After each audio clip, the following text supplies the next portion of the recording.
Okay, this is part one to a chocolate dessert bread. I'm going to make a chocolate dough first, and then I'll follow it up with a video of putting the bread together. It's going to be chocolate with peanut butter and chocolate and butterscotch chips. So you start with a cup of coffee, approximately a cup. The coffee helps with the chocolate flavor. And you can actually just use something left over from this morning and put it in the microwave. It needs to be about 100 degrees, but not much more, because if it's too hot, it'll kill the yeast. So we pour the coffee into the stand mixer, add about a tablespoon of yeast, which I use more yeast than you really need to, just because I like to make sure it rises the way I want it to. So you incorporate that a little bit. And a lot of people let this sit and let the yeast start working. I'm actually very impatient and hyperactive, so I don't really do that. I mix it up and then I let the dough proof so I can do something else while it's sitting there activating. So after the yeast is in the warm coffee, you have to feed the yeast. So I normally use honey, but a lot of people don't have honey, so I'm going to use regular white sugar for this. So I'm going to add a tablespoon, like a regular tablespoon, overheaping of sugar to feed the yeast. And then I'm going to start adding a little bit of flour. This should take around 3 cups. And I'm using all-purpose flour because most people don't have bread flour, which I would normally use bread flour, but it'll work just as good with all-purpose flour. So I'm going to add flour until it starts forming a ball. And I have the stand mixer with a dough hook on it, by the way.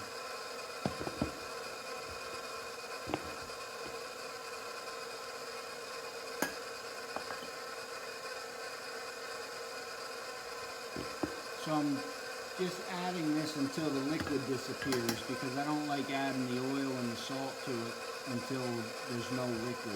I don't know, it's just me. I don't really know if it makes a big difference. You can hear the difference in the tone in the mixer now because it's starting to incorporate that. There's a little bit more.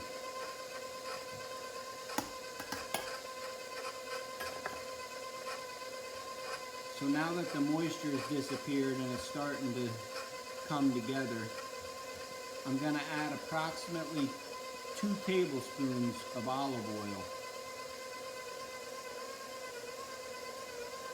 And the olive oil, actually any oil, will make the dough much softer.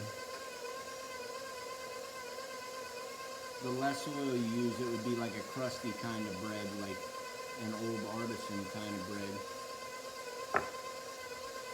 And because I'm doing chocolate, I'm going to add 2 tablespoons, 2 heaping normal tablespoons, not measuring spoons because I don't really ever use them. So 2 heaping tablespoons of a good unsweetened cocoa.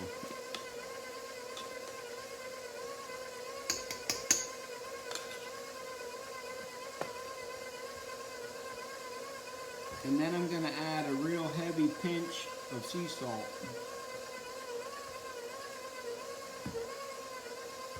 And that's basically all the ingredients for the dough. So I'm going to let the dough knead for a minute to make sure there's enough flour.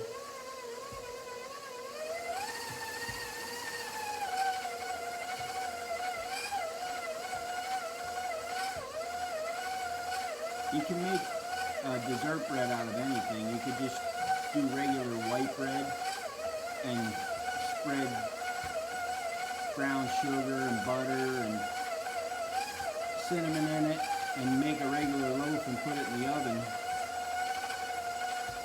Alright, so a ball is incorporated. So I'm going to continue kneading this. It should knead for about 5 minutes to make sure you work the gluten well in the flour.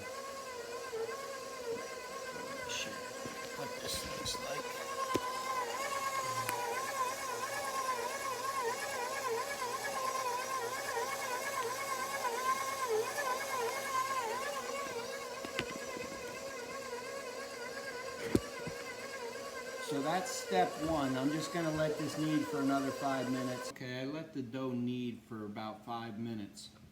And this is how I prepare this after the dough is kneaded. Take it out of the bowl and take a tiny little bit, a little drizzle of oil, and put it back in the bottom of the bowl. Only a tiny little bit. And spread that around.